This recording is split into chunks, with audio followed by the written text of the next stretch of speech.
time. Yeah, for years. We see each other over the years. But this, I can say, safely say, is one of the best interviews I've ever had. Thank you very much. And I mean that. I'm not just saying that because you've touched on know things. You've got me to say things that I've never ever said. AM plan is most high. Because everywhere we went to, you see, you cannot plan that. You can't plan that. You cannot plan that. This even further lets me know deep. It's about to happen. Since I've known for years, but you see the interview? He made you look good. He made me look great. He look fucking good. Great. Right. I come away going, what? I don't even want to leave now. Anything else you want to ask me? I can tell. Next up on this episode of Debated, we have the award-winning comedian, actor TV, and around entertainer, Richard Blackwood. Join our host, Jordan Kensington, as he dives deep into Richard's journey diving into the past, present, and future. Before we start, don't forget to join the Debated community by liking, subscribing, sharing, and leaving your comments on @DebatedShow. Right, Richard, let's go straight to the red box, mate.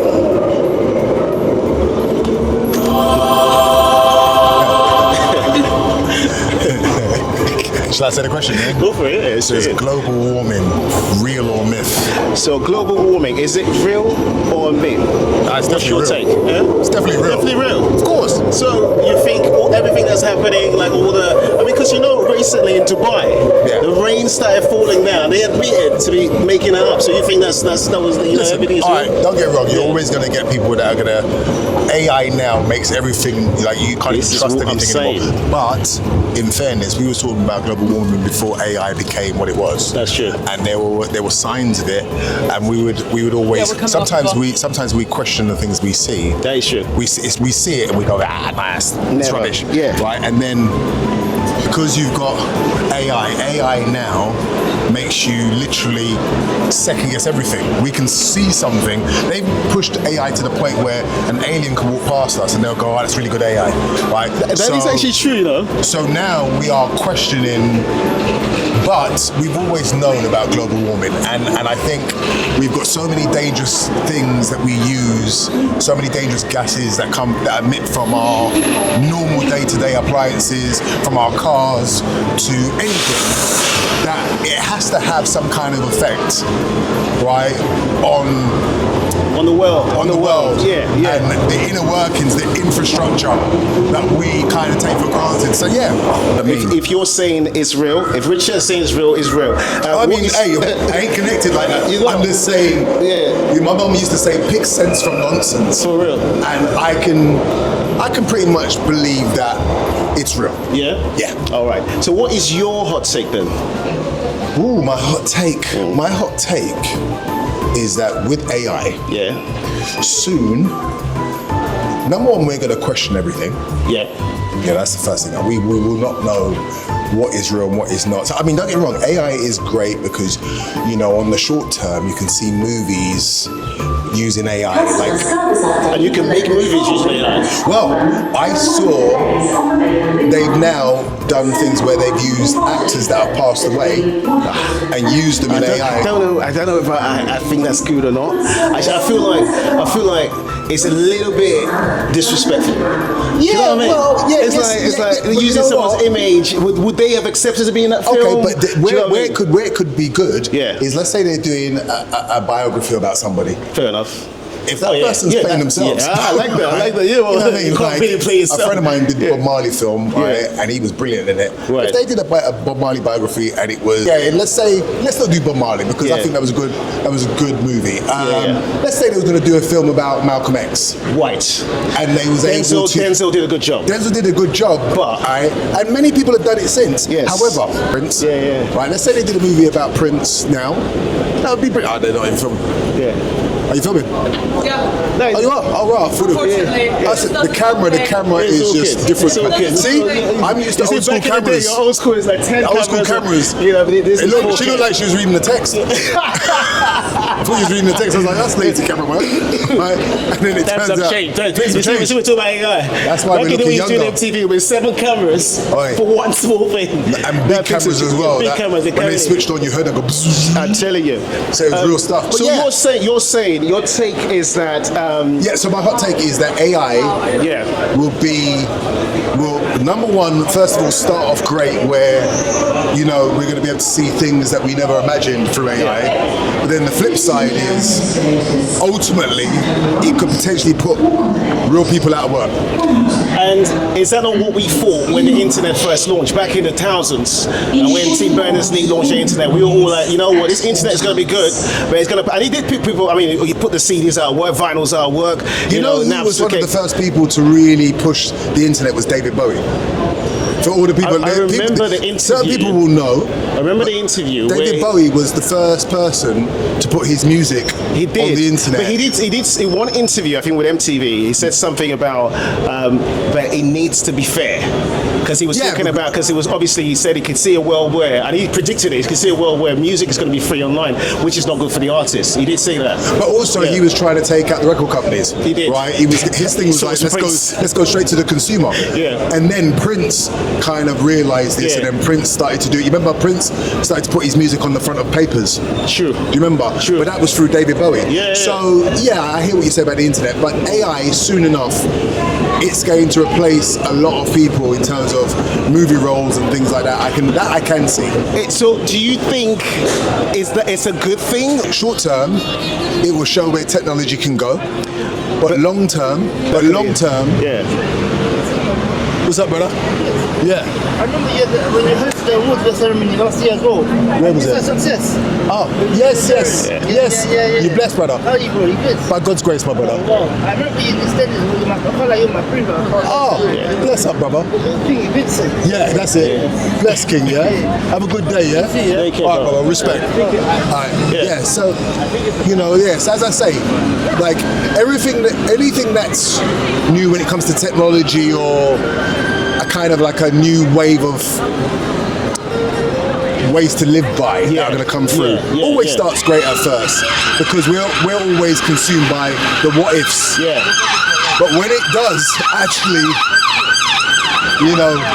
become a fixture and then it starts to evolve. Bearing in mind that you have seen, and I'll put myself in the same situation, we've seen a change for years in different eras. We've seen the internet era. Yeah. We're now going to the AI era. Yep. What would you think, what would you say, what you have to do to stay relevant and not lose? Because a lot of people are panicking. They're like, do you know what? We might lose jobs on this. What would you do? Would you want to reskill yourself in AI? Would you want to embrace it? Or because it's only one way to go, right? Here's the thing. When it comes to the new wave, it's smarter to embrace than to try and deny it. Don't get me wrong, it depends on what we're embracing. We don't want anything that ultimately can cause us real harm.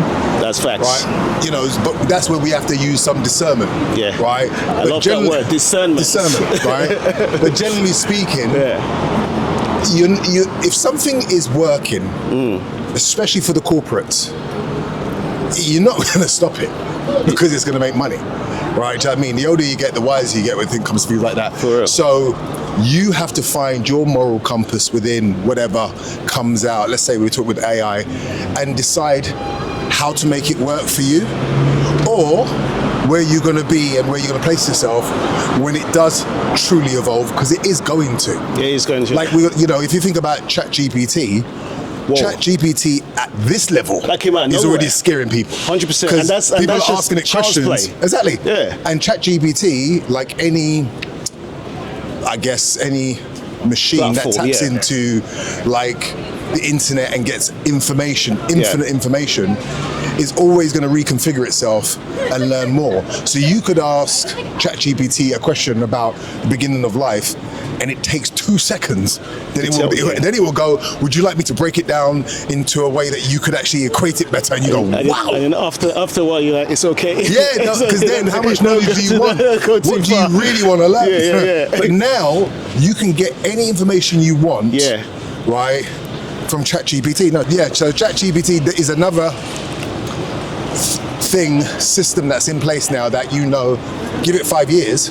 You're going that way, yeah? We're going this way and we're going that way. Right, give it 5 years it's going to be a scary prospect. Now, Richard, Yes. I completely agree with you.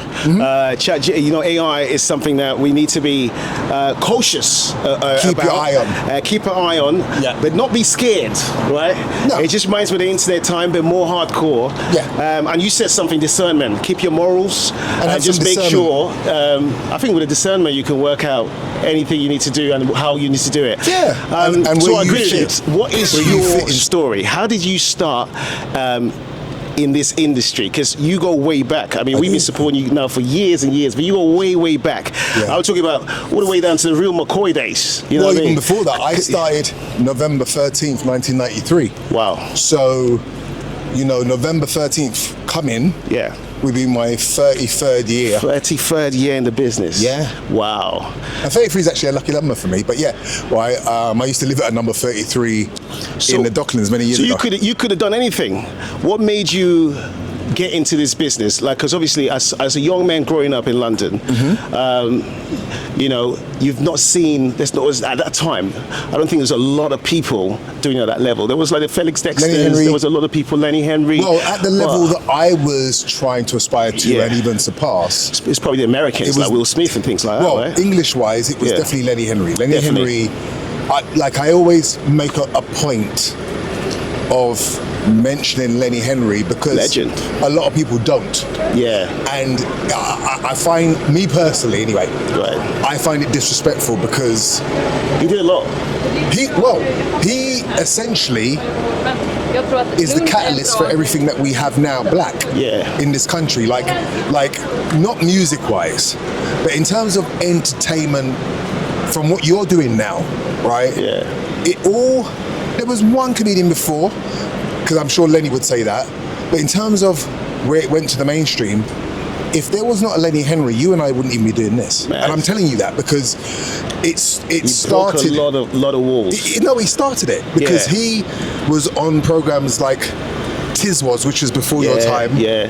No, I know Right. Tiz was. Oh, you remember Tiz Was? Yeah, Okay. yeah. Right. He had to go on stage and do the black and white minstrel stuff at Mad. a time where he had to do that just to be able to be accepted. Mad. Right. But he made it so that we didn't have to. Yeah. Right. Do you know what I mean? And he showed that a black comedian Yeah. could be funny whilst being black. Sick. Right. So I grew up, and I said this to him, I grew up watching him as a child and then turning into a teenager and realizing that, he once said to me that, he watched me and I had this sort of arrogance and this cockiness that he couldn't really relate to because he was like, wow, this guy's he doesn't give a shit. He's just doing his thing. Yeah. And I said to him, I learned that from you. Wow. Without knowing That's it. crazy. And he was really thrown by that. And That's I said, because crazy. I said, you got to understand, as a kid, I saw you on TV going, wicked guy, which is the way we spoke. Yeah. Right? So I was like, oh, there it is. That's I can do mad. that. That's so mad. I could do it in my way Yeah. and say something and all that kind of gun thing or whatever. Yeah. In the way that, obviously being educated as well. Yeah. Because I'm a stickler for that. Of course. And then I was able to create a lane that you now got another generation. Doing a lot of massive things. I mean, the first time I saw you was by the Real McCoy show. Yeah, 95. And I remember you like a thin guy walking up there. Yeah, And yeah. I just remember my uncle put the beach in. I remember this joke you did.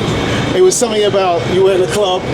Oh, the guy staring you. The guy staring me down. And you're like, chuck me around. Yeah. Like, honestly, at that time, we were busting up in the house laughing. Yeah, how old was you? And I was young. I mean, I'm 44 now. Yeah, so I But was Real 21, McCoy, so you would have been around about 12? Yeah, something like that. There you Something go. like that. And obviously, you could see then a lot of talent, but then obviously, Jesus Christ. So obviously there, you could see an extreme amount of talent, Yeah. but to see the journey, because after that, after a few years, the MTVs and all that sort of stuff. Now take us through that, obviously, Real McCoy came. That was probably one of your first Yeah, TV it was. appearances, right? It was, yeah. What did that do for you? Oh, it changed everything. Yeah. Because the Real McCoy well, me doing stand-up on the Real McCoy Right. is the equivalent of you posting something and going viral. Wow. And then, so, you know, everybody now on the internet wants to go viral. True. Viral by itself doesn't sound like a nice word. Right? But But for the wrong on the reasons, internet, it sound like a nice word, You yeah. go viral on the internet, Yeah.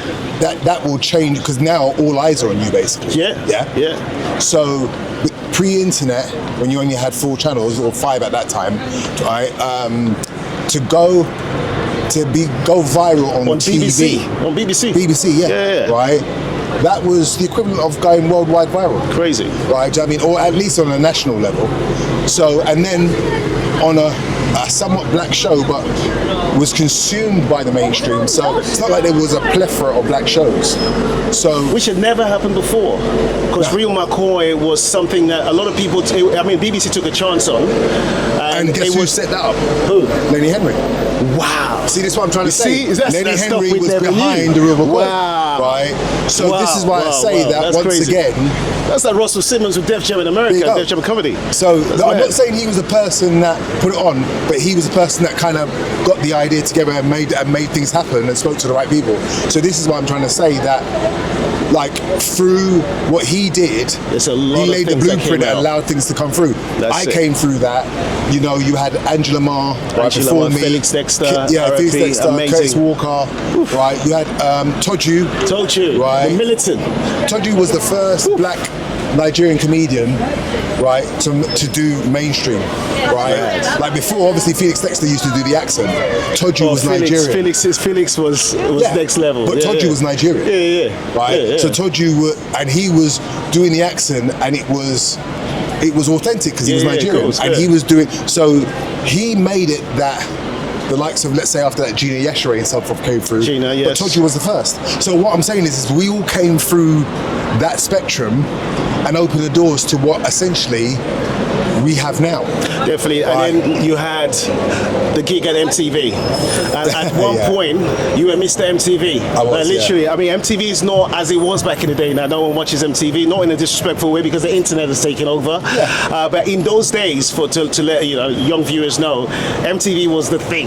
Right? Yeah, if you got MTV, you was gonna be if you're not famous. watching MTV, and if you're not on MTV, what are you on? You know what I mean? In any country as well. Yeah, true.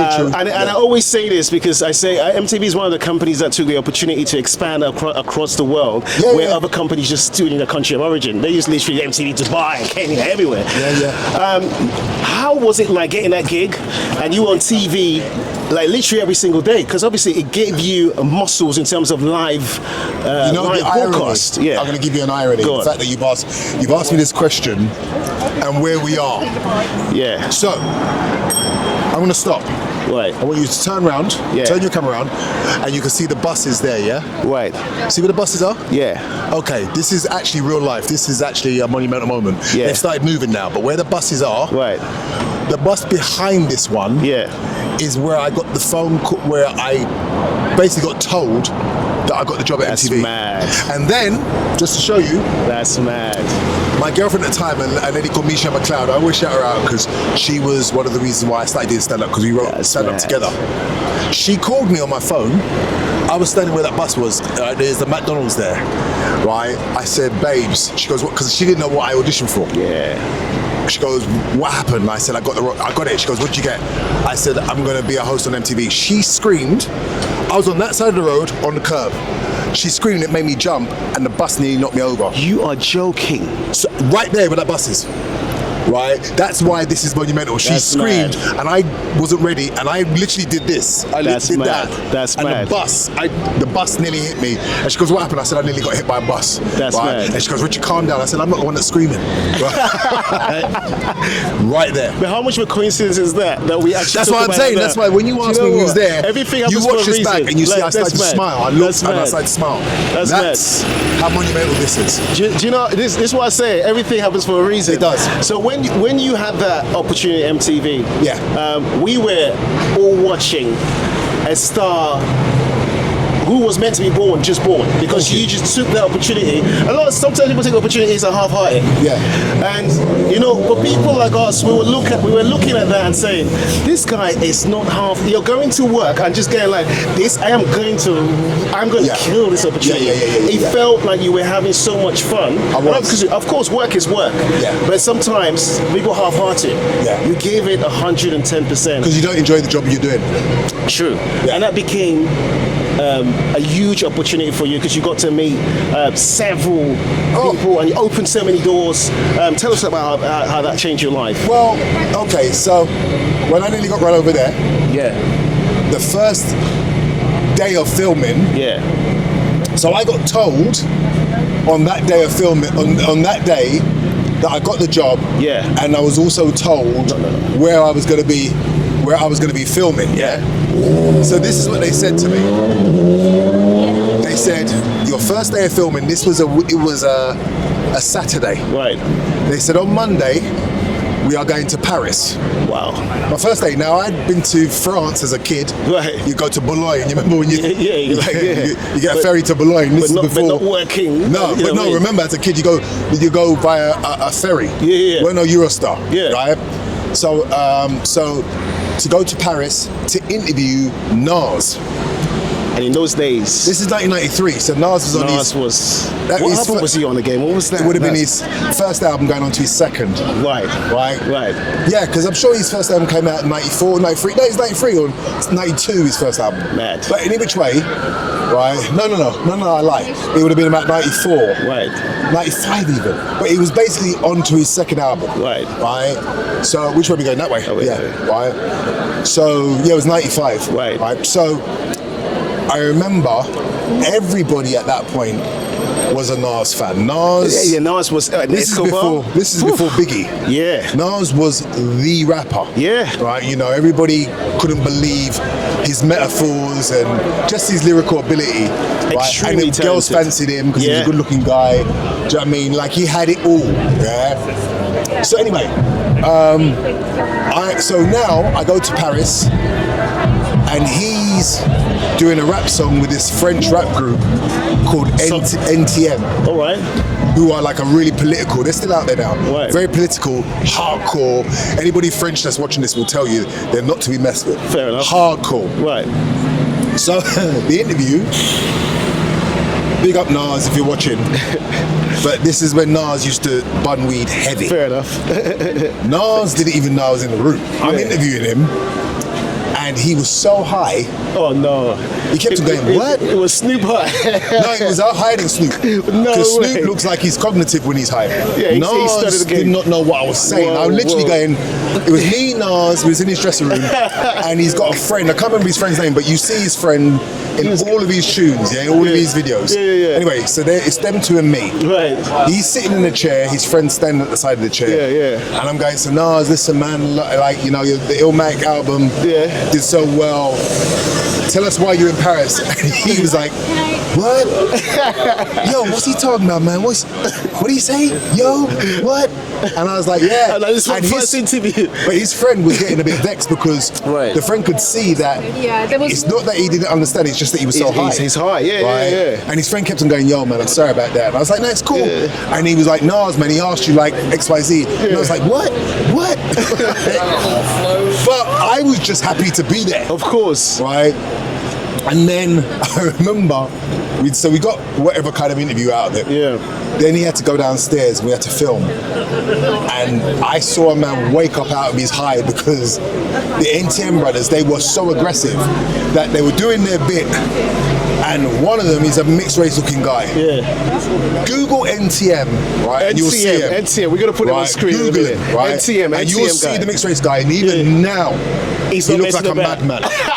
And he was like, and Nas was there like this, and he went bang, and he pushed Nas, and Nas went from being high to yo, what? Who hit me that hard? I never forget it, and I watched him. right? And Nas, if you're watching, Nas had a bodyguard there. Nas went to the bodyguard, goes, yo, sort that out. Like, don't let him push me like that again. So the bodyguard went round that side to make sure don't be hitting him that hard. But Nas probably don't remember, but I remember it vividly, and I was busted up because I was like, Nas was not high for the rest of he was never not high again. The weed went, fuck it, and jumped out of his system. The weed came out of the system. The weed said, this guy's too aggressive. The weed said you need to wake up. Yeah, he told him to wake up. Right, wake up, nigga. But so I say all that to say that was I would say 95. 95. And I remember that vividly because, as I say, now I'm meeting Nas. I'm meeting, well, I was meant to meet Notorious B.I.G. Most people know about this, that he was meant to fly over. Mad. And we were supposed to do an interview down the road here on Dean Street. Crazy. And he didn't take the flight, and he got killed that night. Mad. Yeah. That's actually mad. Yeah. But yeah, I mean, at that time, oh my God, I was meeting everyone. So much history. Yeah. You also was interviewing Beyonce. Yeah. And Beyonce was flirting with you, but I think you didn't get it. No, I don't know. I don't know if she's flirting. I'm not going to say that. I'm not going to say that. No, she was. Beyonce is a friend. I'm not going to do that. You know what it is? She was. Beyonce, you can hear me saying it, and Jay-Z, you can hear me saying it. No, Jay-Z don't mind at that time. You sure? No, at that time it wasn't like that. Yeah. But she was going hard. How did you miss the signals, Richard? Because Richard, the signals are pretty clear. I mean, when you watch back, don't you see? You could have been the Jay-Z, my brother. No, I ain't doing that. This is a big woman now with kids. All I'm saying is this: me and Beyonce, all of us. Don't talk about now. Talk about then. No, that's what I'm saying. You know what I mean? Because we were young. They were young. Yeah, me, Beyonce, Kelly, Michelle, we were all friends. Yeah. I actually knew Destiny's Child when the two original girls were there. Oh yeah, Latoya Lockett. Yeah, and, I knew them then, right? Because I interviewed them back then. Right. And then, obviously, they left, and then Michelle. So I remember when Michelle joined the group, right? And I interviewed them. So the truth is, what people watch now, and they go, "Oh, flirting, blah blah." I remember at this point, Richard was flirting. No, I'm not doing that. I ain't doing that. I'm letting you know I ain't doing that. Right? We were friends. We had been friends. That's That was silly. That was silly. That's London. That was really silly. But yeah, so you got to remember, at this point, I'd known Destiny's Child for about 3 years at this point. Whoa. Okay. So we were friends, right? And just to show you how word they are. Yeah. I went to LA. And I was staying at the Four Seasons, and sometimes they would stay at the Four Seasons, not the Four Seasons, the Beverly Wilshire. Fair enough. Right, on Wilshire Boulevard. Yeah. Right. And this is why I say, like, I've always got a lot of love and respect for them. Yeah. So, I was, I had finished filming with them because I was filming with them. Right. This is actually 2001, just before the Twin Towers got hit. Yeah. Because I was in LA. Right. At the end of shooting that episode when the Twin Towers hit. Mad.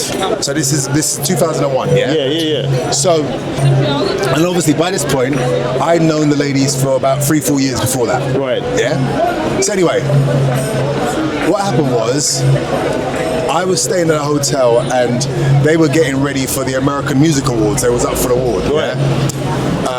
Which I went to, and it's the same American Music Awards that Michael Jackson was there with Chris Tucker. Oh no, man, that's stories galore. You got time for the Bible? That's crazy. God bless you, brother. What meant, right? Yeah. Man, see, we're interviewing. Man, say you got time for the Bible. Don't do that. Don't bring Jesus into this. Yeah. Right? But like, people are aggressive in West End, right? So yeah. That's back in the day. Even Jesus is like, let the guys do the interview. Back in the day, so the way you said it as well, it's like it's the like man a drug deal. And he's got the cheek on camera to go, you got time for the Bible?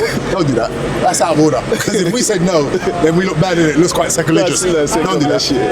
Right? Jesus knows he's being bad mind. But anyway, so what I'm saying is that, so this is the same year that Michael Jackson went on stage with Chris Tucker, if you want to Google it, yeah? Oh yeah.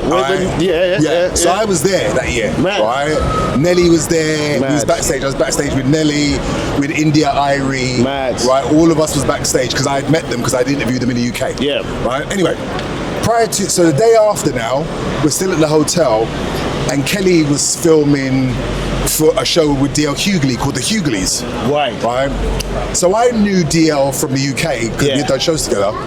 So I said, I haven't seen DL since 90 whatever. And she goes, do you want to come? I was like, what? And she was like, come to the studio with me, right? And that's why I big up Kelly. Kelly's amazing. Took me man. to the studio, and I remember DL was like, what you doing here? Like, I walked up, right? And then literally, she had to film, and she said, my driver, he will take you wherever you want to go. You can have the car for the day. Sick. This is a limo. Sick. And I remember going, In those days, limousines are limousines. Yeah, and she was like, Richard, wherever you want to go, she told the driver, even if like you want to take the car wherever, he will take you everywhere you want to go until you're ready to go back to the hotel. Sick. But I literally didn't take liberties. I just went back to the hotel. Fair enough. But this is why I don't disrespect Nah, none of that's them the way. because Loyalty. they were always word to me. Do you know what I mean? That. So yeah, so I just want to put that out there. So, you got the MTV. I'm gonna let you off that one. Yeah. And then there was a dating show that you got on Channel 5. Oh, singled out. Singled Out. Yeah. Which at that time Channel 5 was kind of like, no disrespect to Channel 5. Obviously Channel 5 has changed a little bit. They've changed branding. They're doing a lot well, and we Yeah. work with them But quite back closely. then- But we're talking about back then. Yeah. Right? Back then Channel 5 was being new. seen as everyone that was on 5 was you know. But Yeah. you kind of got people on the case. They were watching Single Out. Like people were literally tuning in. They were. How was it like getting that Is it that way or opportunity? that way? Straight up. Yeah. How's Well, it you know- like getting that opportunity? Well, okay, once again, another story, right? You know what? I feel like the granddad, but I don't look like one. There you go. Will That's the tell best thing in itself, isn't Yeah, it? that will tell you these stories. Like, come sit down, let me tell you my story. So, MTV, Singled Out was an MTV show. Yeah, oh yeah. But they done a deal with Channel 5. So what happened was, Ronan Keaton, big up Ronan, is my bedroom to this day. Right, Ronan Ronan Keaton's Boyzone, for people that don't know. Yeah, right. But Ronan and I are still friends to this day. Amazing. right? So Ronan got offered to host Singled Out, Wow. and he couldn't do it because he was touring. I mean, at this time, Boyzone, you can imagine. Boyzone were massive. I don't think Boyzone never had a number one. Yeah, they were massive Every song back that then. came out, if you had a song Right. coming out the same week, there was no point, right? Oh my god, I know him. He's off his vendors. That's all right. Got Vincent off his vendors. Hey, where did you go? I don't know. I'm waiting for them to tell me. The storyline, where did you go? God knows. I wish I could tell you. Oh, I like you, mate. Like, you're brilliant.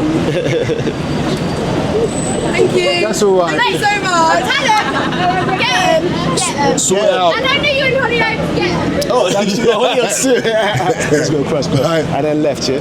I love that. I love that.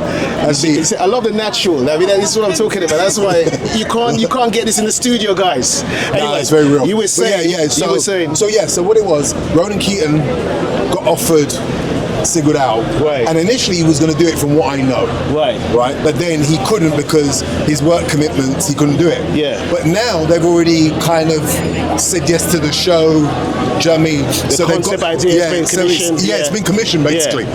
So then they came to me because Right. back this time I had the number one show on MTV, Right. which is ironically down there where we used to shoot it. Yeah. Right? So they came to me and they said, Richard, you know. Oh wait, your MTV show shot 100 Leicester Square. Yeah. Oh, that's where you're filming too.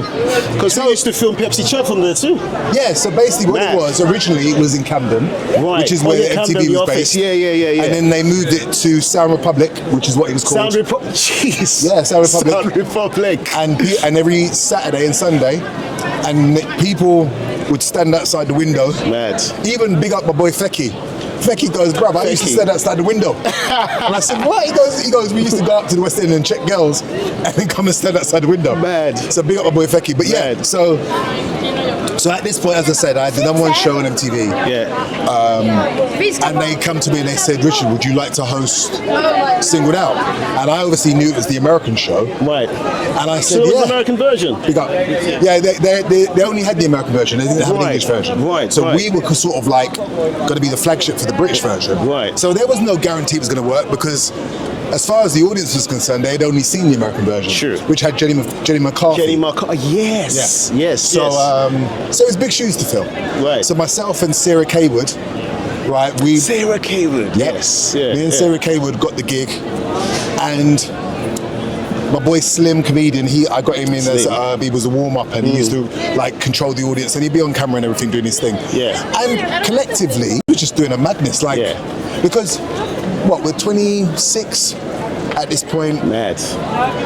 You get coaches of people, women basically coming down Mad. to come on the show. This is and then- before Take Me Out, guys, yeah?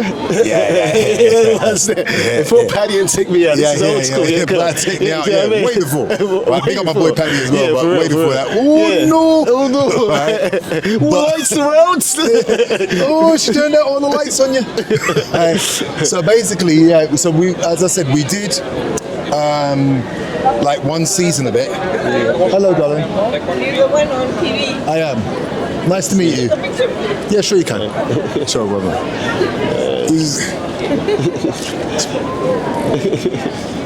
I tell my kids I saw you. Do you want me to take it for you?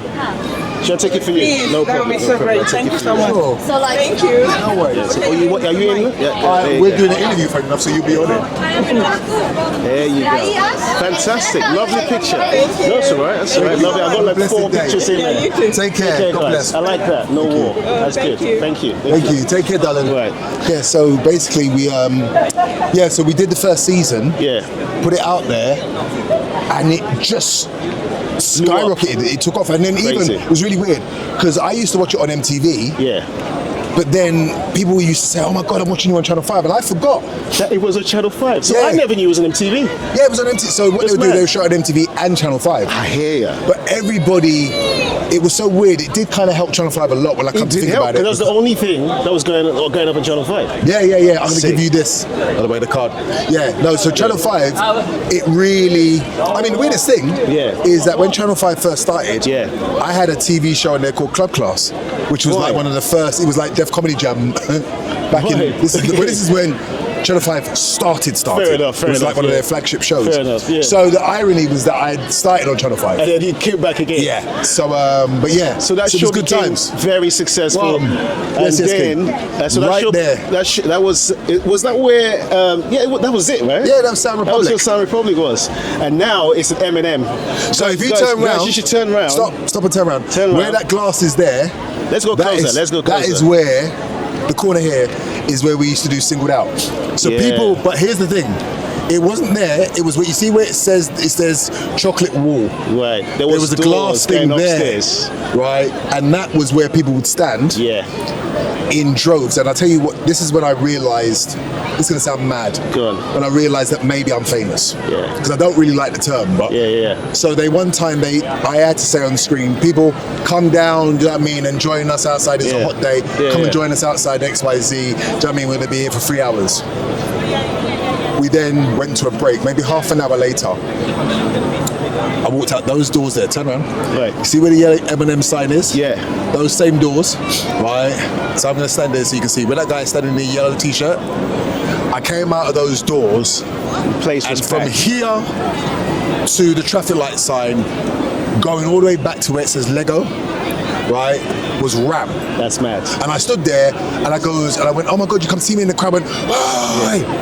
That's And mad. that's when I was like, I'm 26 years old. And I was like, wow. And I remember saying to myself, because I was never a person to go, I'm famous. I never believed in that. But I said to myself, I think I'm famous.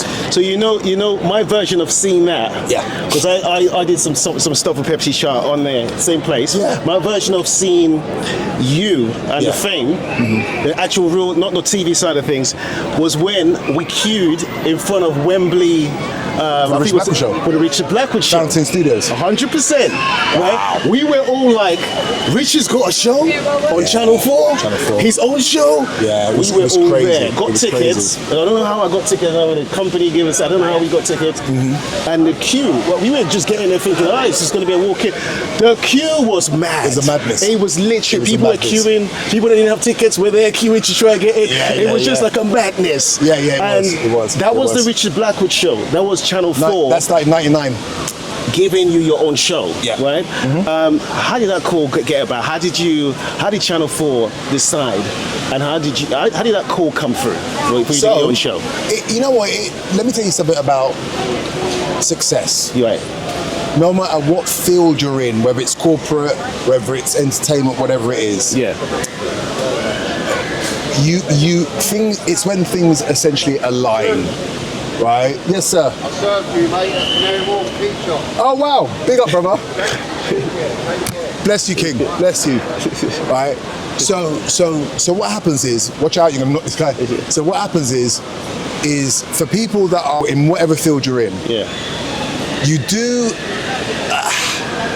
an amalgamation of things to try and get yourself to a certain place, whether it's doing viral videos or trying to get videos, whatever it is. Right. And sometimes you do it and you forget because it's just another part of what you're doing. But these things land. Sure. And these things do what they're meant to do, right? Whether it's a big thing or a small thing, but they make some kind of chain reaction, domino effect, yeah?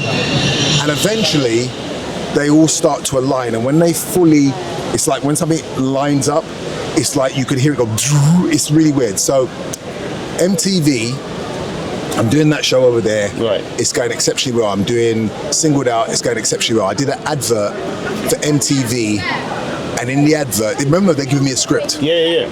And I remember where I was, and I was at the time, I'm young, and I'm like, they goes, Richard, can you shoot this advert? I'm like, oh, I want to go. And I was like, because I've got stuff to do, right? They go, Richard, just shoot it real quick. Yeah. But I am so successful, I'm not realizing that they're working around me. Yeah. Because I'm basically at work going, listen, I've got to go. They go, can you just shoot this? And I go, all right, come on in, right? So I remember sitting in this little studio, and I goes, what do you want me to say? And they said, we want you to look over there, the screen's there, there's nothing there really, but I want you to say Trevor Nelson, blah, blah, blah. There was all these people. Right. And it's like that. And I said, now watch MTV, not just me. And I remember going, watch MTV, not just me. All right, done? He did it twice. I goes, all right, I've got to go. That advert, it was only maybe some years later, my friend said to me, you realise you've done an advert saying, watch MTV, not just me. Think about what you've just said. You are that successful that they're not watching any other MTV shows, just you. And you're saying, hey, it's not only me that's here, right? Who does that? Tell me an advert where you see somebody go, hey, I know I'm big, but also check out these guys. That is true. Right? That is true. And the thing is, you went that big. Funny power to get, because every station you went on, you took control of everything in that station. And the thing is, we're going to come to now with these standards. Yeah. It's not stopped now, because you can see when we're walking, people remember for everything you've done. You've seen that people, they know. It's like you've taken. If I ask people right now, name me 10, no disrespect to EastEnders, but name me 10 characters now. I'm not talking about back in the day, now on EastEnders. They will struggle, but they will remember you. So talking about that, do you feel like that Channel 4 gig opened like different doors? Because I remember that day was I think it was a Mel B. There's a one Mel B one. Yeah. It was like different. That opens different kind of doors for you. Yeah, it did, because now I'm on Channel 4. So what happened was, I got a phone call. My manager, Bev Randall at the time, she said, oh, Planet 24, I never heard them before. Yeah, Planet 24 did Big Breakfast. To Ali. Ali was a boss, yeah. Right, they said they want to meet you, and I was like, before. She goes, oh, I don't know, but it must be big. So I remember me and Bev, we were like Batty and Bench, we were down there together. Because it's really weird, Bev was managing Curtis as well, but Bev hadn't managed somebody that had got to that level, so we were both experiencing it. You were learning for at the the first same time. Yes. So it was a great experience for both of us, right? I'll give you something real quick as well. Yeah. When I started to make money, I bought Bev a car. That's mad. Right? And I've never really told people this because it wasn't for bragging rights. Yeah, of course, yeah. But the only reason why I mention it is because I parked it there. You see where the blue sign is? Where it says that way, left. That's mad. I parked it there, and she was having a meeting in one of these buildings. And I just phoned her, I said, where are you now? That's and she mad. goes, oh, I knew where she was. Yeah. And I was trying to make sure I parked up. And then I goes, I remember she comes, what are you doing here? And I said, no, I'm just in the area. And I was walking with her. So we walked that way, and then we did a left.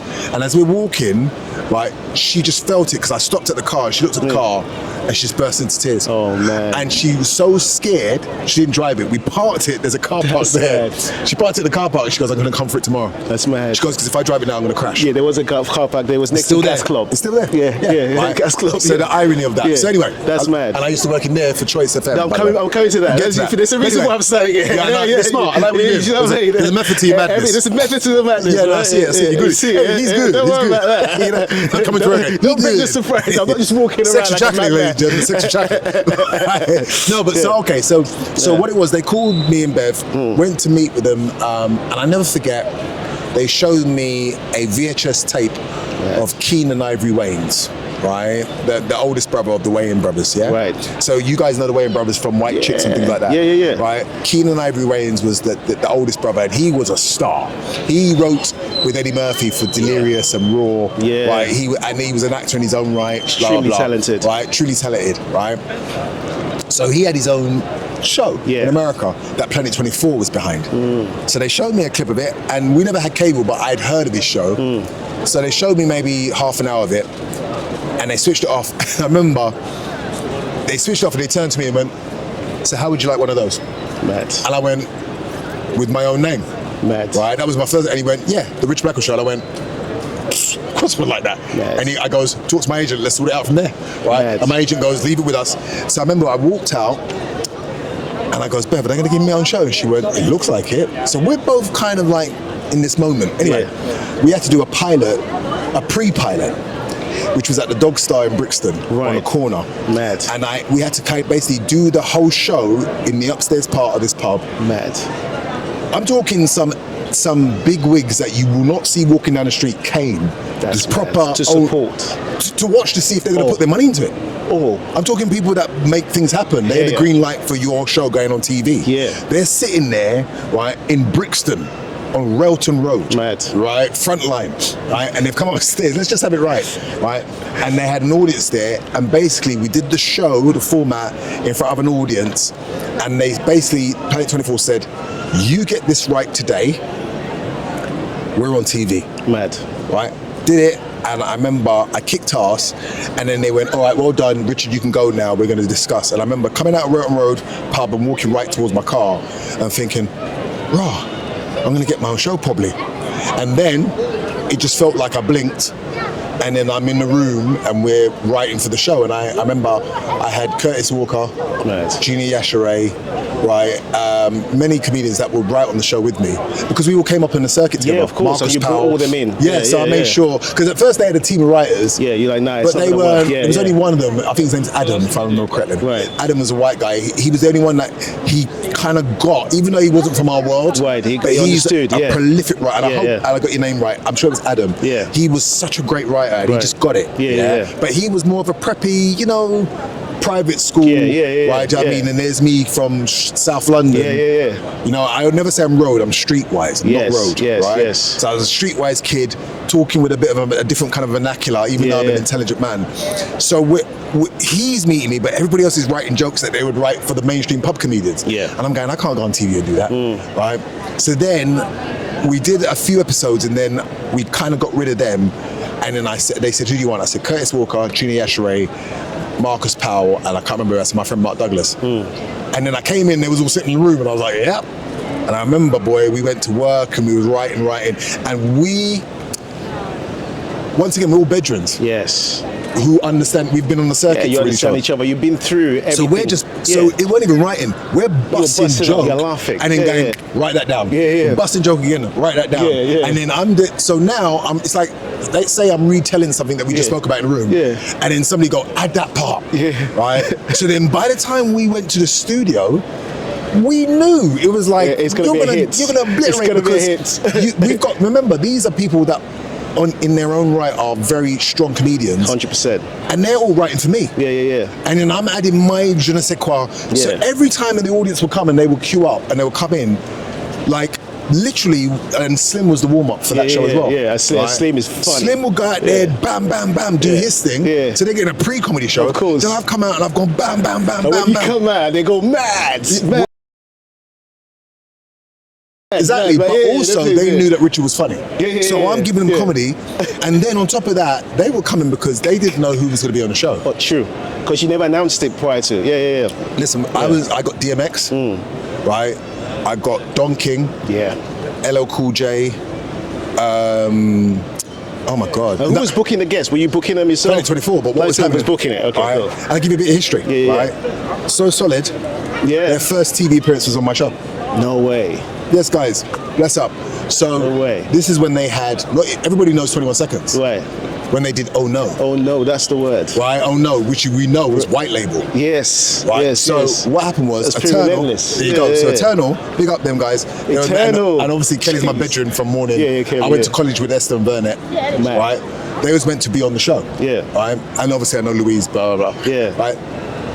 But on the day they cancelled, never forget it, on the day, and you know, TV, you can't cancel on the day. You can't cancel, because right? we got to get replacement, like, who's going to replace it last minute? We got told like All maybe plans, like midday. Mad. We got to start rehearsing at 3. Mad. So we're like, who can get? And I remember my son's mother, her brother, is a guy called Dwayne, but his DJ name was DJ Half Pint. Half Pint. From Hackney, Okay. right? You can't believe I'm giving him a shout out, but big up Half Pint, Half yeah? Pint. My son's uncle, yeah? Right. And he used to be into, like, you know, garage and blah, blah, blah. Yeah. And believe it or not, people like Labyrinth and stuff used to live around the corner from him. Yeah. So they used to come to the house and be in his room and blah, blah, blah. Yeah. Everybody, right? Yeah. So anyway, I say that to say, he played me, Oh No. And the reason why he played it to me, he goes, these guys are from South London. Yeah, you got to I was like, they're from South. And I was like, he goes, yeah, he goes, I think they're from Battersea or somewhere. And I remember Sometimes East London were doing a lot of damage. Let's be honest. Of course, East London. You can't muck about. You can't muck. Yeah, well, no, but So Solid were, even though they were out, So Solid in terms of where they took it. Yeah, right? no, at the time. At the time, underground wise. Underground wise. Yeah, Pay As You Go, Wiley. Wiley's the Godfather. You can't muck about with Wiley. Yeah, back in the day, So it was an East London thing. Yeah, it was an East London thing. It was an East London thing. Yeah, 100%. But that's because I'm South London, so you know. No, we got big up. We got big up. Right? And big up because it's Southwest. You just want to put it out there, right? But what it is, I'm Southwest, right? So what it was, yeah, it's alright. It's okay. It's okay. We can forgive you. I'm Southwest now, but are you sure? Yeah. I mean, as long as you're here now, right? So the madness was they had Oh No written in felt tip. Mad. He wrote it on there, right? Mad. And I remember hearing this tune going and it dum dum dum dum dum. And I was like, If you've never been seen, never heard, never happened, never occurred, have you given it a lyrical word? Oh no, that's the word. Oh my gosh. I never heard nothing like it yet. So I remember I went into Planet 24 and they said, listen, we don't know what we're going to do because the talent not here.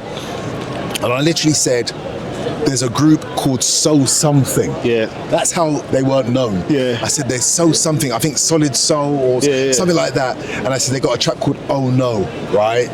And one of the people that's working there said, leave it with me. Right? And I shit you not, that evening, Lisa came with her daughter, who's a big woman now. Mad. Right? Lisa, Mafia, her little daughter at the time. Her daughter must be in her mid-20s. Mad. Right? Her daughter must be even 30s now. Yeah. Her daughter's older than my son. Mad. Right? She came with her daughter. She came with Swiss, who was the DJ. Mad. And she came with Romeo. And I remember we was there in rehearsals, and I came up to them. I said, listen, I don't know how long they're going to give you, but you go on there and kill it, right? And I remember Romeo was like walking around going, raw, we're in the studio. I said, you guys are going to kill it. Yeah. And I never forget, right? And it's so weird because he can't get it now, he can't get the footage. I goes, ladies and gentlemen, coming up, right, So Solid with Oh No. And he kept dum, dum. And then the title started to come up and I'm like, no, because I think they might have even got to, I don't even know how far they got in the song. That's mad. But you could tell that Planet 24 didn't know who they was. Yeah. So as soon as they started, the credits going up, but you could still see them in the background doing their thing. Then after that, when they did 21 Seconds, their second time they was on TV was on my show here. That's mad. Which one? Which one are you? Select. Oh yeah, MC Select. Right there. Yeah, and I remember mad. all of them came. Right? Morgan, big up Morgan, right? All of them were in there. Yeah. And I never forget Morgan, he's watching his Insider, but obviously, right? I never forget, right? They all come in there, and Asher D, I'd known through his acting. Yes. So Asher was like, big up, blah, blah, blah. Yeah. But the rest of them were just road dudes. And I remember Morgan came in there, and he walked, I'm hosting, you know? He walked past me, he screwed me, and I goes, brother, I'm the host. But I remember, what's wrong with you? I said, what's wrong with you? So he's standing there, and I'm interviewing him, but he's on some, I'm like, so I made a joke, and I goes, brother, I'm helping your single, you know? And then he started to laugh, right? And I was like, brother, what is wrong with you? But it was funny to me because I understood it, right? You know what I mean? But that was, So anyway, so all that to say that it was a show that was so groundbreaking, but once again, I'm so young. I'm just having fun. You're having fun. You're not seeing the impact. I'm not seeing it, not at all. It's making. And also remember, there's no internet. Internet now, you can track your success. You can kind of look at the numbers and the stats and all the analyticals.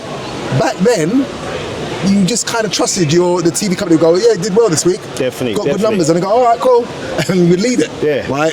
But you didn't really track it like that. Do you know what I mean? So I just remember being a person that could walk through Croydon, and then I couldn't Or I Mad. walked through the West End and now I couldn't. Mad. But that's basically how it felt. Now, Ivor Etienne and his uncle launched a station called Choice FM in Elephant and Castle. Yes.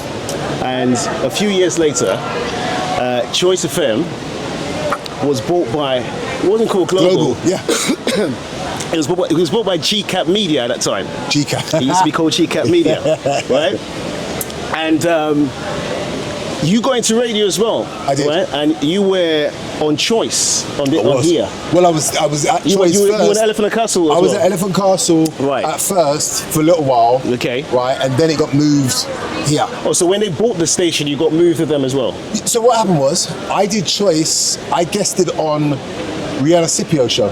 Right. Yeah. Oh, Rihanna came to my office years ago. She's gone to America. She went to America. Yeah, well, Yeah. people that don't know Rihanna was doing the news and stuff. Yeah. Rihanna was our first coolly looking. Yeah, right, I remember her yeah, very well, yeah. Yeah, Rihanna had her own show on Choice back in '96. This is kind of when I was getting a little bit of exposure. Yeah. Before MTV, right? So even before that, right?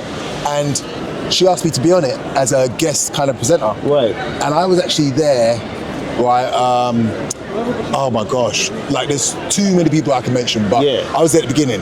Then, obviously I had my success. And so the story with Choice, which was great, was that when I lost it and I went bankrupt Right. and I had to build myself back up, Yeah. Ivor Ivor Etienne, Etienne. who used to be one of the managers of Choice, Yeah. Ivor came to me and basically offered me a show with Cat and RB show. Right. And he said, I want you to join. And I was not sure if I wanted to. Right. But it's because at this point, I'd fallen so far from grace, I didn't Right. know if I still had it. Right. And Ivor, bless him, and I've really got to give him his flowers.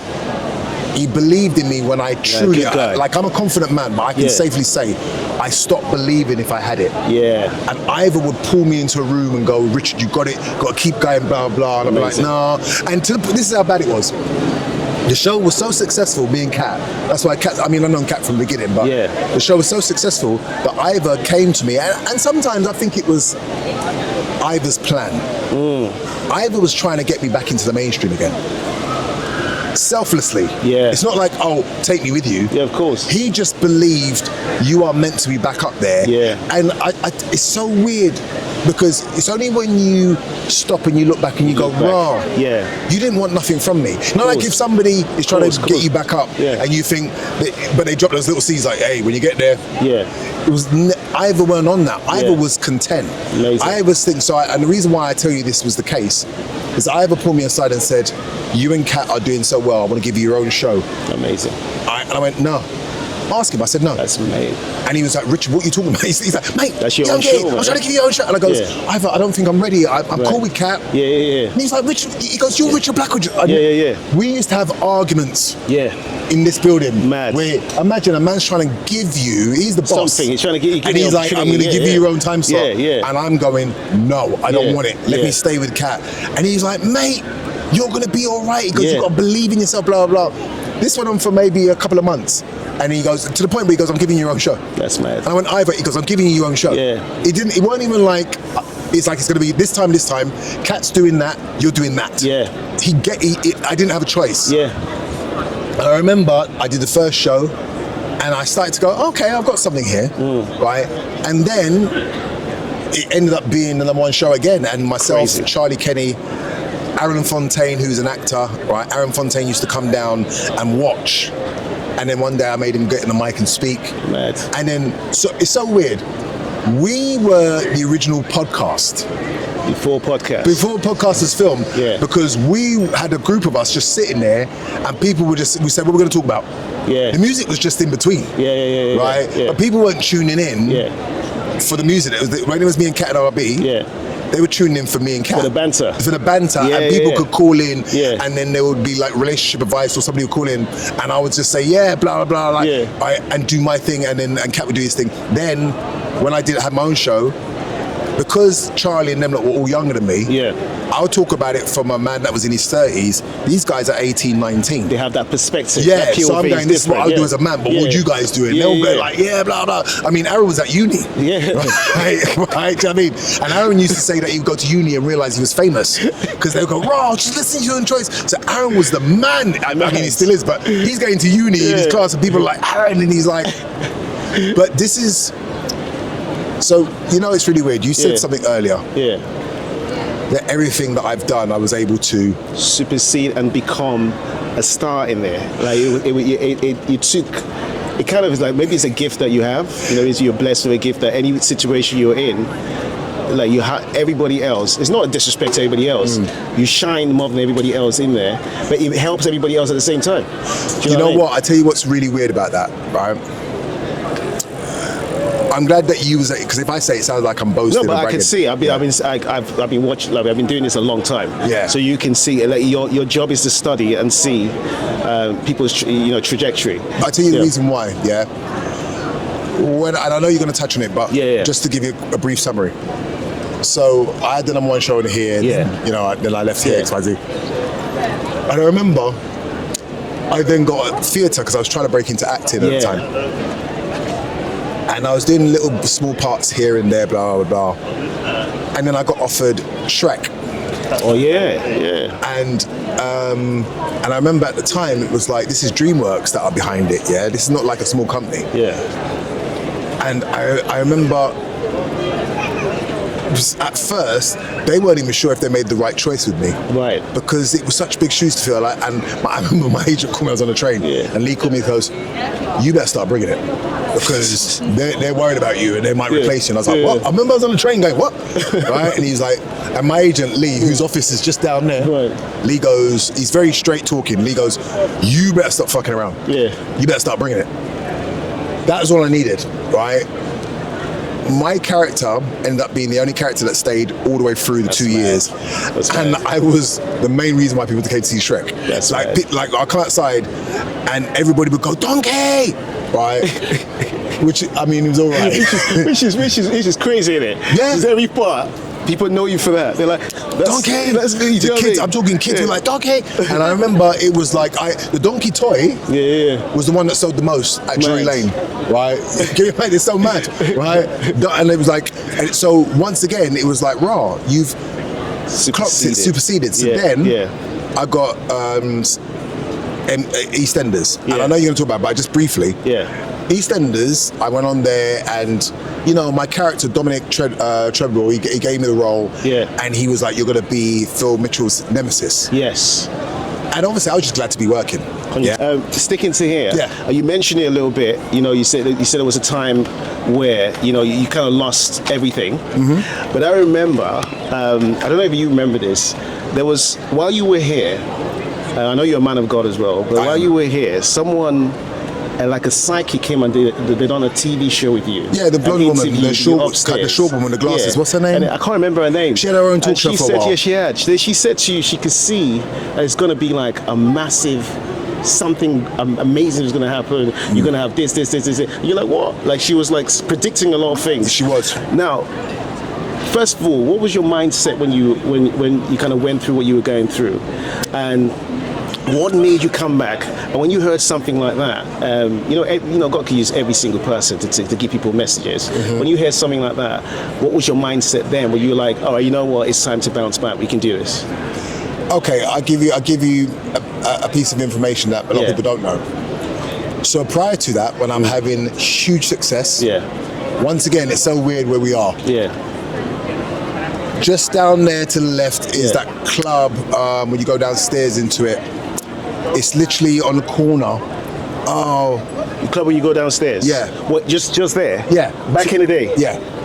So if you go to the top there where the lights are, cross over the lights just before the KFC or whatever it is, club there. Oh yeah. I know the club is. It'll come to you, yeah? Okay. Yeah. So I was in there. Yeah. I want to say Café de Paris. It's Café de Paris. It's Café de Paris that was Café. It's changed now. It's changed. That was Café de Paris. Café de Paris. It's Café de Paris. Okay. You got it. It's Café de Paris. So I'm in Café de Paris. Yeah. Successful. Everything's going well. Café de Paris was sick though. Yeah. All right. So this is to show you how crazy this is. It's only because you mentioned the clairvoyant, right? Now, because I believe in God, I don't really do the Yeah. clairvoyant. Oh, of course, thing, same, yeah. Okay. However, I'm in there and this woman stops me. She might be watching this now. Yeah. I remember a short woman, very attractive, black Yeah, hair, like yeah. Italian-y, Spanish looking. Yeah. She goes, "Can I do a reading?" I went, "No." Nah, So I'm don't not do into them all that things stuff. there. She goes, "No, just trust me, all right? I just Yeah. want to do a reading on you." So imagine you and me. Yeah. Right? Yeah. So she, give me a hand. Yeah, So she goes, "Yeah." So, and she went, "Oh." I went, "What does that mean?" She went, Yeah. "No." Okay. And because she knew I caught what the look, she went, Yeah. "Okay. You're gonna have a rough few years." Clairvoyance ain't supposed to tell you that. Whoa, I said, "What the?" whoa. I said, "Sorry, what?" She goes, Well, and this I- is before. this is before bankruptcy. Nah, mate. My career is going good. Yeah. This woman turned and said, "You're going to have a rough few years, and it's Whoa. going to feel horrible." Yeah. I'm looking at her like, first of all, what kind of clairvoyant are you? Yeah. Right? You're meant to give me positive news. Positive You news. took it. But it's because I caught her look. Yeah. Then she had to tell you. She had to tell me. She goes, Right. "Look, you're going to get through, but at some points it's going to feel impossible." Mad. She goes, "But it's something you're going to have to go through." Yeah. Not long after that, I went through bankruptcy. Mad. And I lost it all. Mad. But I remember her saying to me, and remember, from bankruptcy to Shrek was 10 years. Well, you think it's like a 360 that it was another clairvoyant that told you That everything's That's weird, no? it's gonna take off. So it's so weird. But I say that to say, so what made me bounce back was not the clairvoyant, Of course it believe it or wasn't. not. It was more that because I was just working. I was just glad to be working Yeah, and yeah, making a wage, and I kind of just resigned myself to the fact that maybe Hollywood and TV and stuff like that weren't going to happen for me. Right. But at least I'm working. Yeah. Because I'm very good at accepting things. Yeah, Once I yeah. accept, it's like Yeah. I'm a tourist. I Yeah. accept. Yeah.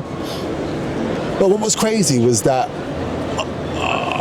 things were just really starting to happen where I was like, maybe, right?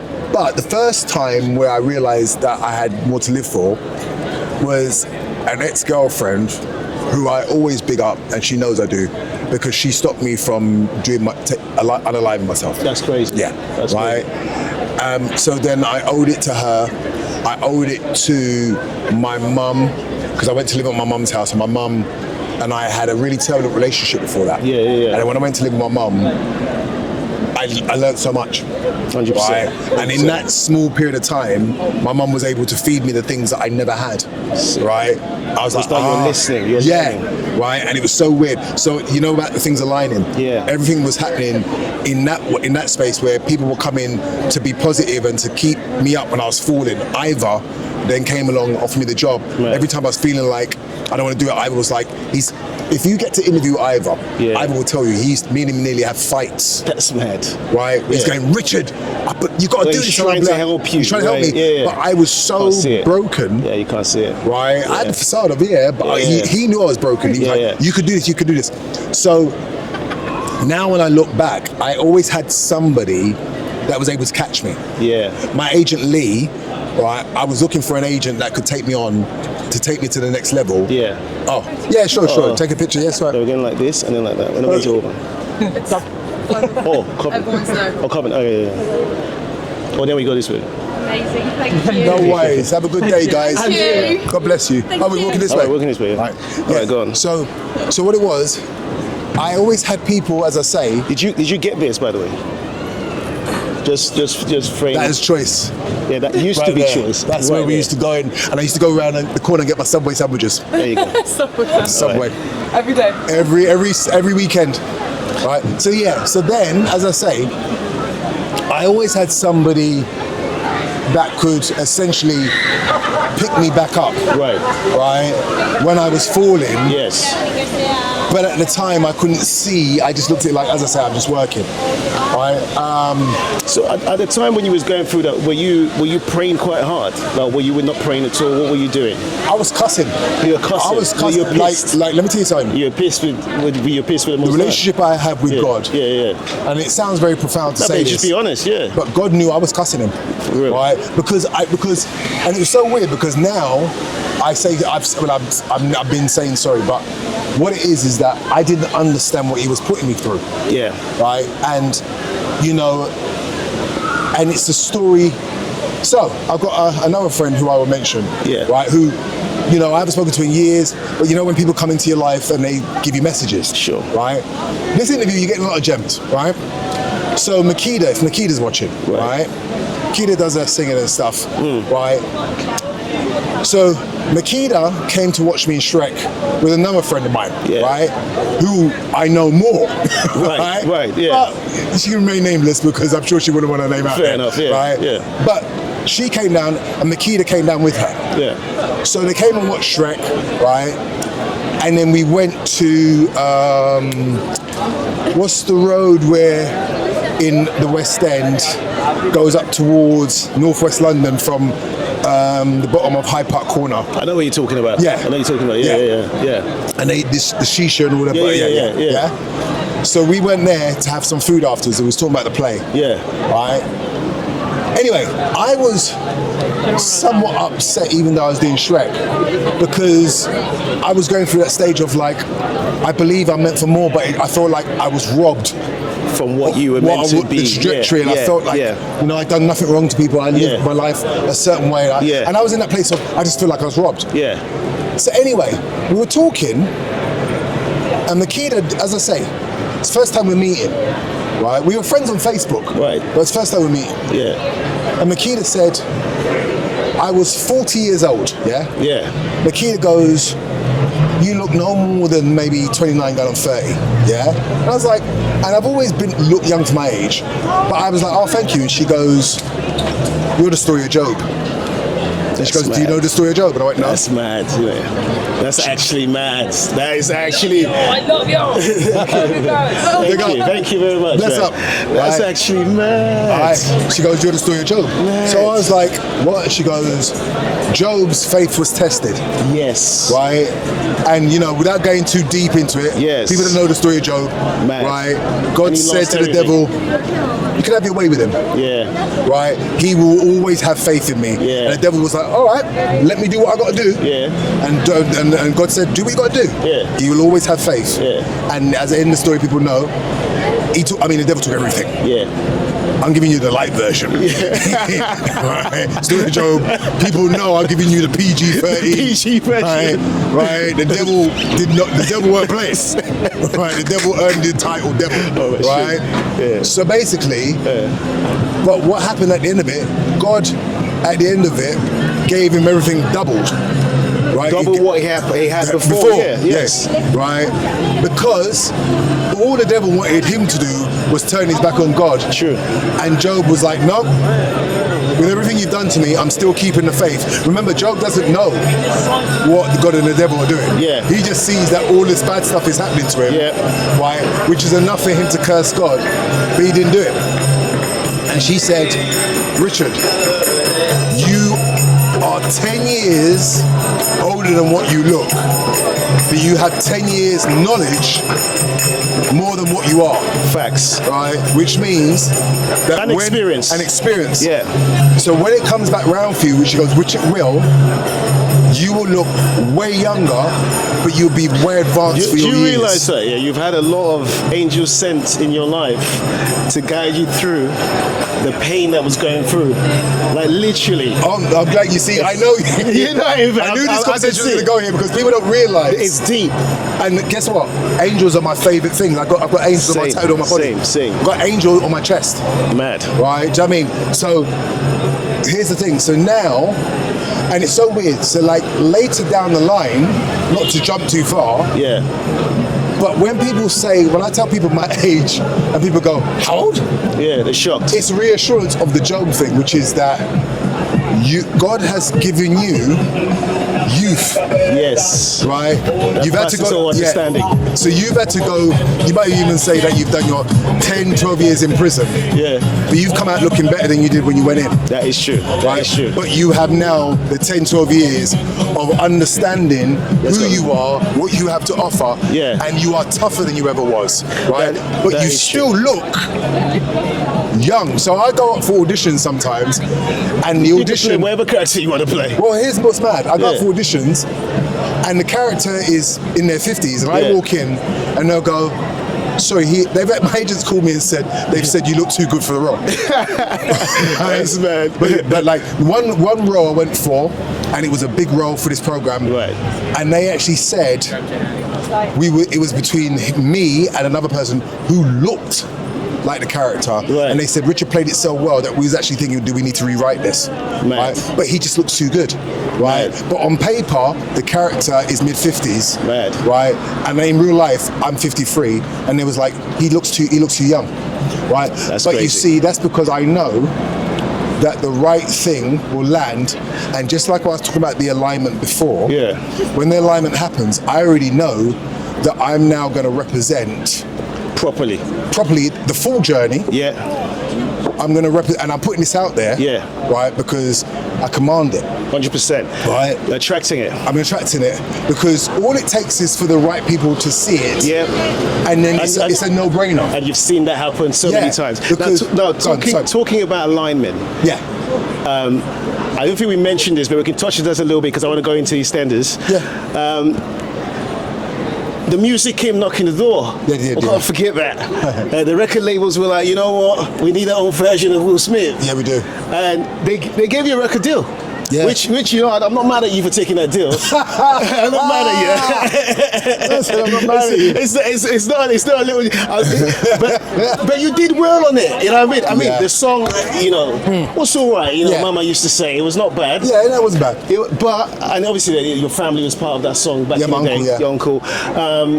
When the music label came and knocked on your door, what were you thinking? Were you thinking, right, should I get into this music thing? Should I get into this rapping thing? Or I turned it down. You turned it down? Yeah, because what label was it, by the way? East West. East West. East West. Jeez, that was East West. But they're not around anymore. But East West Records. Anymore, yeah. But so one thing about me, as I said, people that know me. It's one thing, so they know that everything I'm saying is like, that's Richard. But people that don't know me would just assume that, he's probably this arrogant guy, he just thought he could do all this and that. But people that know me know that when it comes to music, like, I tell people that know me, don't play with me when it comes to music. I'm eclectic. I know my stuff from jazz to hip hop to soul, like, you know, I was into Prince from his first album, not when everybody else was in Purple Rain. Well enough. I was into Prince when his first album came out in 1978. My uncle had the vinyl, 78. It was called Prince For You. And I had the album on vinyl, and anybody who knows me knows that I was a Prince fan from 1978. Right? I used to go to school and sing 1999 and Controversy and Dirty Minds, and my friends didn't know who Prince was. Fair enough. Because Prince didn't become famous universally, really, till Purple Rain. But he was getting success from 1999 and things like that. But Controversy, Dirty Minds, unless you was a Prince fan, you didn't know who he was. For real. Especially in the UK. Right? So when the East West came. Right? No, the reason why I say that is to say that I didn't want to disrespect music. Fair enough, I hear that. Because I love music. I loved rap. And I was friends with the British rappers of that time. Black Twang, Roots Maneuver, London Posse. I didn't know Roots Maneuver. Right. Okay. But like everybody else I knew. Right? Because we used to go Dark and Cold. Dark and Cold. You remember Dark and Cold? Jeez. I used to go Dark and Cold and get my clothes from Dark and Cold. I had a Dark and Cold leather grey jacket. Right? Do you know what I mean? I would rep on MTV. Right? So what it was that I didn't want to disrespect them. By doing the music that they was doing that they weren't getting the love for. Right? So, but what it was, my uncle actually talked me into it and said, you could open the doors, because if you do well, then these record companies will see that there's money in this. Right. So believe it or not, that's the only reason why I did. But it did well. Let's be honest. It did very well. It did exceptionally well. It went number 3. Number 3 in the charts. Number 3. Like you were presenting Top of the Post, you presented yourself. I presented myself. Right. But what I was trying to do essentially was open the doors for the people that I knew that really were doing it. Right. And to this day, my bedroom, Rodney P. right, I got destroyed by the hip hop community. They were so vexed with me because they didn't know me, so they thought I was trying to take their food. I hear you. Right? I hear you. And I remember Rodney called me up. Never forget it, man. Yeah. And Rodney goes to me, I know what you're doing, my brother. Right. Right. And Understand without being rude, he went, fuck them guys. For real. Right. He goes, because I know what you're trying to do. Definitely. And in time, yes, King, salute. Yeah. In time, they will see what you was trying to do. Definitely. Now right? let's talk EastEnders, right? Yeah. EastEnders phone call comes, right? Yeah. EastEnders iconic show. Mm-hmm. Let's be honest, extremely iconic show. Mm-hmm. They call you, they say, Richard, we want you on EastEnders. Yeah. What are you saying at this point? You know what I mean? Because you've always wanted to do acting. Now Once you have again, an opportunity to be on a historical iconic show. What are you saying? Okay, once again, EastEnders was never on my trajectory. Yeah. Right? Yeah.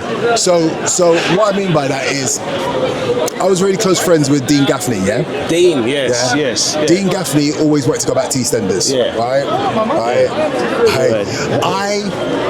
So we would talk and I would talk about, yes brother, bless up. I would talk about wanting to go to Hollywood. Yes. Dean would talk about, I just want to be back on EastEnders. Yeah. That was our thing. I mean, besides being friends, but that was our conversation. Because you and Dean met on a reality TV show. That's right. There you go. Yeah, yeah. So, as I said, what happened was, years later, right. I'm doing Shrek. Yeah. Julia Crampsey, who was the casting woman at EastEnders, and probably still is, All connected. came to watch me a couple of times. Yeah. And then she said, he's ready. I auditioned for EastEnders, I got it. And I remember I had to phone Dean. Bad. Right? And I felt bad because because it wasn't on my trajectory. Of course. And I never forget, I phoned him, I said, Dean, I got something to tell you. Yeah. He goes, what? And I goes, I got a job, like, acting wise. He goes, yeah. I goes, I got EastEnders. And I never forget, he went quiet for about 2 seconds. Mad. He went, mate, I'm truly happy for you. And I remember it just made me feel better. What a nice guy, man. No, it did. It made me feel better because I didn't know how. Because if he was vexed, I would have understood. True. Because it was his thing. Yeah. Right. Yeah. But he was like, he goes, bruv, we're not the same people. Yeah. You are meant to do that. And I remember I said to him, one day, you and I are going to be standing on the square. Right? You asked him, he's going to tell you. Yeah. We're going to be standing on the square, and I'm going to turn and say, I told you so. Mad.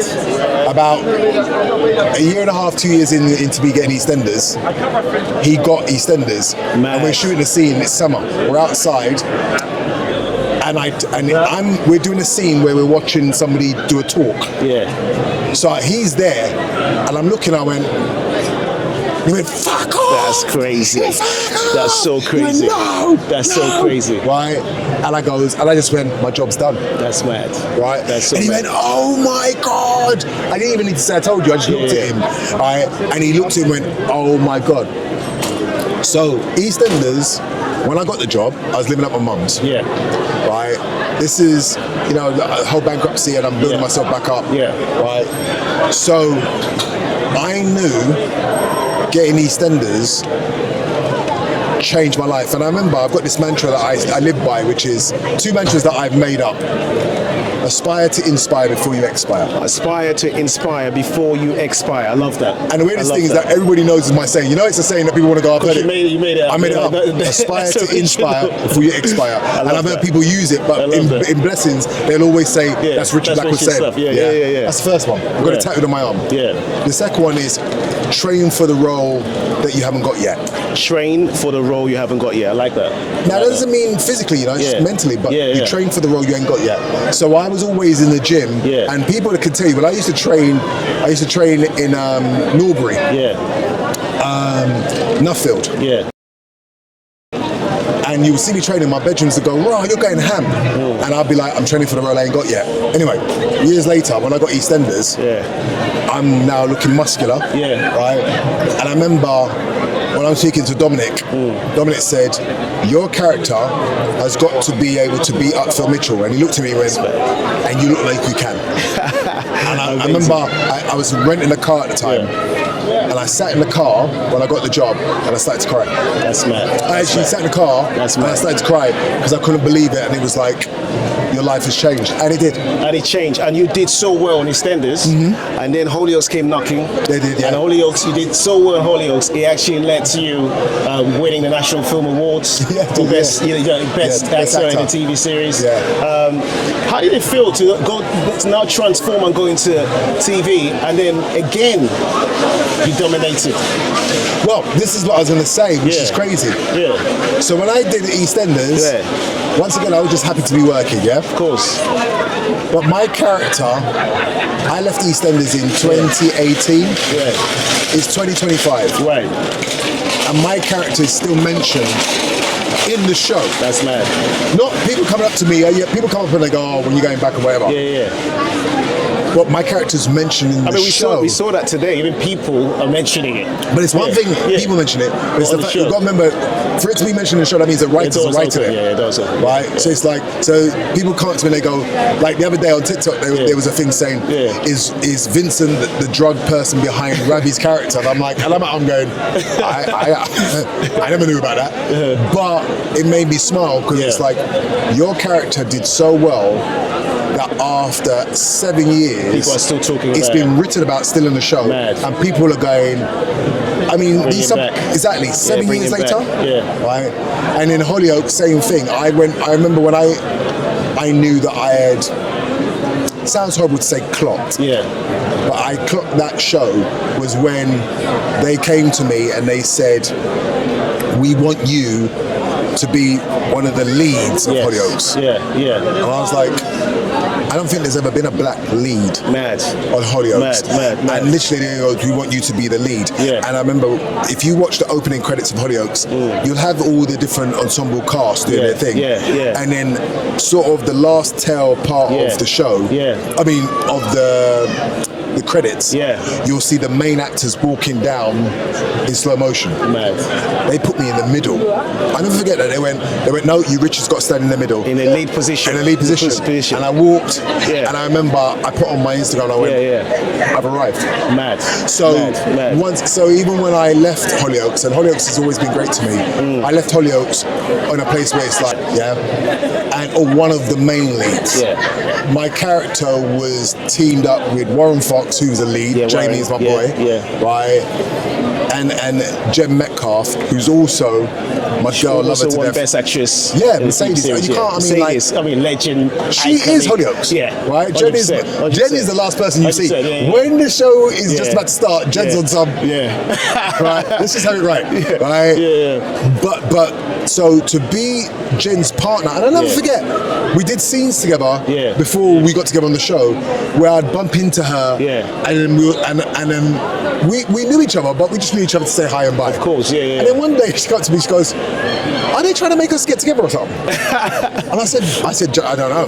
And she goes, but she's been on the show a long time. Of course. So she understands. She knows the coup. She goes, why am I talking to you? She goes, my character wouldn't talk to your character. And I went, I don't know. And she went, all right, cool. Right? And then all of a sudden, we're doing scenes together where we're flirting with each other, and she went, looks like it's happening. It's happening. Right? And like, but Jen, I mean, Jamie's my boy. Jamie will always be my boy. Me and Jamie, same star sign. I love Jamie to death, right? Jen is like my brother, but in female form, right? Jen is my sis, right? So even though Jen and I played lovers on the show, Jen and I are like brother and sister. So when we're hugging and we're kissing, it sounds mad, but it was like I was just hugging and kissing my sister. Right? You know what I mean? And like we'll muck about, blah blah, and she would talk to me about things she's going through, and vice versa. So, and she used to take the piss. I'd fall asleep on set. She'd take a picture of me while I'm asleep and send it to me. And I'm like, right, and I'd be like, Jen, but it made for a great chemistry. 100%. Do you know what I mean? And then when I said I wanted to leave, I said it's time for me to try and get to the next level. There was a certain actress who I won't mention that was like, are you sure you should do this? Right? And Jen sat there quietly, you know. Jen's acting mind her own business. And I said, no, I believe this is right for me. She was like, all right, cool. Because it was a writer's strike at this time as well. And she goes, I don't know if it's a good idea. Anyway, the woman walked off. And the woman wasn't being rude. She was just saying it from a place of just be cautious. Of course, yeah. Jen went, don't you hate it when people give you their opinion, you didn't fucking ask for it? And I went, Jen, and she goes, you do what you want to do. Now think about this. Yeah, yeah. This is at a time where our characters are killing the show. So for me to leave the show, it's not going to affect Jen, but we've got a good thing. Of course. And Jen's thing is like, forget me, forget everybody. This is right for you. Yeah. You need to go. Yeah. And that's why I say that Jen is my sis. 100%. Because Jen's thing is like, you're bigger than this. Yeah. It's time for you to leave. Yeah. Right, do you know what I mean? So, yeah, and I ended up clocking that show. I love that. So obviously, what a career you've had, Richard. We're looking at future now. Yeah. What would you say is the one thing you want to do that you haven't done yet? Because you've done a lot, right? So when you're looking at your future now, what's the one thing that you say, do you know what I mean?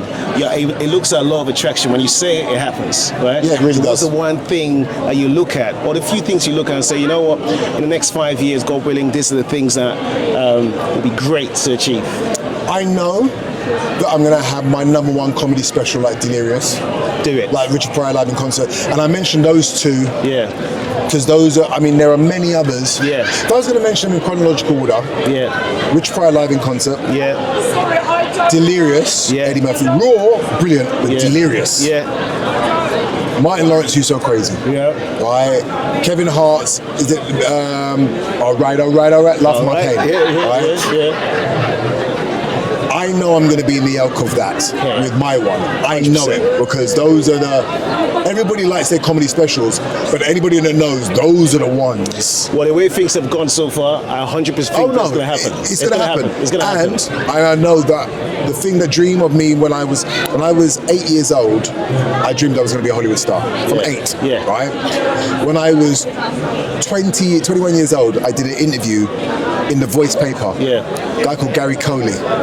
The piece was probably that big, right? And it's me in a black and white picture, and it said, "What's your dream?" And I said, "My dream is I'm going to be a big Hollywood star." Yeah. And I know it's going to happen. It's coming. 100%. Everything I've been through is, and then the weirdest thing about it is I know that when it comes, everybody that was sort of doubtful, the people that could back it, or the people that they're going to go, "This is a no-brainer." I didn't know why I didn't see it from before. Right? Do you know what I mean? But it's okay because everything happens at the right time. Like Julia Cramsey said, she said, so Dominic, and this is a good thing to kind of tail it off on. When I went to dinner with them, thinking that they were just going to let me down gently. Yeah. Right?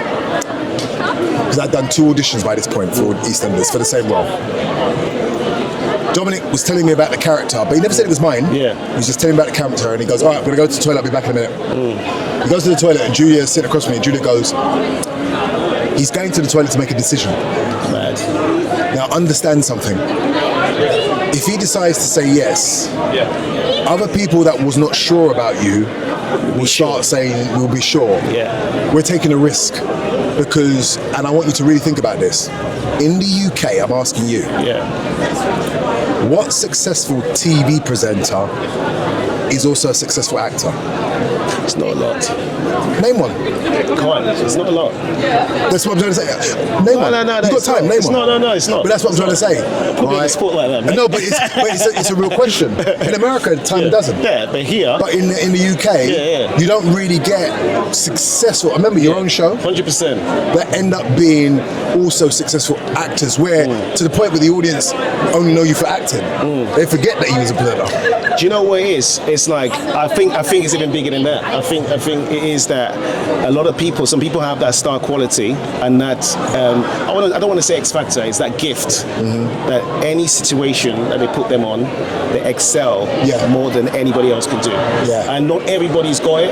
Yeah. You know, Job is one of a kind. Like everyone could have gone through what Job did, but Job was the person to go through what Job did. Yeah. So we just. It made me feel quite emotional saying that, but it's honestly, real. It's true. It's real. And that just says there's bigger things to come. Yeah. And you've been consistent at inspiring and encouraging a lot of people. And then we just wish you more blessings, man. Thank you, my brother. And welcome. And it's been good to have you on the Debated Show, my brother. Imagine, we've seen each other all the time. Yeah, for years. We've seen each other all the years. But this, I can safely say, is one of the best interviews I've ever had. Thank you very much. And I mean that, I'm not just saying that because you've touched on things. You've got me to say things that I've never ever said. It ain't planned, it's most high. Because everywhere we went to. You see, you cannot plan that. You can't plan that. Cannot plan that. Every This single even thing we further saw, lets me know deep. it's about to happen. That's what I'm saying. The alignment. 100%. Yeah, it even further lets me know that we come full circle and God's saying, You can feel it. now it's time. Do you understand what I mean? Yeah. So that's debated, guys. Hashtag debated. Peace and love. Brother, God bless you. God bless you. Very good. Yeah.